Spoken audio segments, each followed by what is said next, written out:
پنجاب پاکستان کے شہر فیصل آباد میں دعوت اسلامی کے کنز المدارس بورڈ آفس میں 15 جولائی 2026 کو شعبہ رابطہ بالعلماء کی دعوت پر علماء کرام کی تشریف آوری ہوئی، جہاں انہیں مختلف شعبہ جات کا وزٹ کروایا گیا اور انہیں بورڈ کے تعلیمی نظام، امتحانی و انتظامی امور اور دینی خدمات کے حوالے سے بریفنگ دی گئی۔ اس موقع پر دعوت اسلامی کی مرکزی مجلس شورا کے رکن و کنز المدارس بورڈ کے صدر حاجی جنید اتاری مدنی نے بھی علماء کرام سے ملاقات کی اور آمد پر ان کا شکریہ ادا کرتے ہوئے تحائف بھی پیش کیے۔ دورے کے اختتام پر علماء کرام نے اپنے تاثرات کا اظہار کرتے ہوئے کنز المدارس بورڈ کی دینی و تعلیمی خدمات کو سراہا اور اسے امت مسلمہ کے لیے ایک اہم کاوش قرار دیا۔ بہت ساری مفید معلومات سننے دیکھنے کو ملی۔ میری یہ دیرینہ خواہش تھی کہ ہمارا اہل السنہ و جماعت کا کوئی ایسا ادارہ ہوتا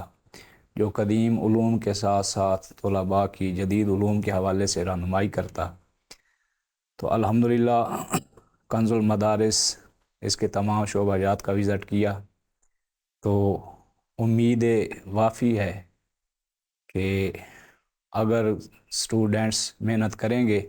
تو انشاءاللہ مستقبل میں کامیابی سے ہمکنار ہوں گے۔ ماشاءاللہ یہ بڑے ہی جدید طرز پر بھی اور قدیم طرز پر بھی یہاں کام کیا جا رہا ہے۔ میں دعا گو ہوں اللہ تعالیٰ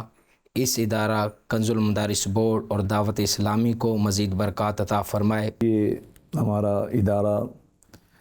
دعوت اسلامی کا، جس کو کنز المدارس کے نام سے تجوید کیا گیا ہے، اللہ تبارک و تعالیٰ کی بارگاہ میں دعا ہے کہ اللہ تبارک و تعالیٰ اس ادارے کو دن دگنی رات چوگنی ترقی عطا فرمائے۔ ہم نے مختلف بورڈ کے شعبہ جات کا بغور مطالعہ کیا ہے اور بڑی خوشی ہوئی ہے کہ الحمدللہ تعالیٰ کنز المدارس بورڈ امت مسلمہ کی جسمانی اور روحانی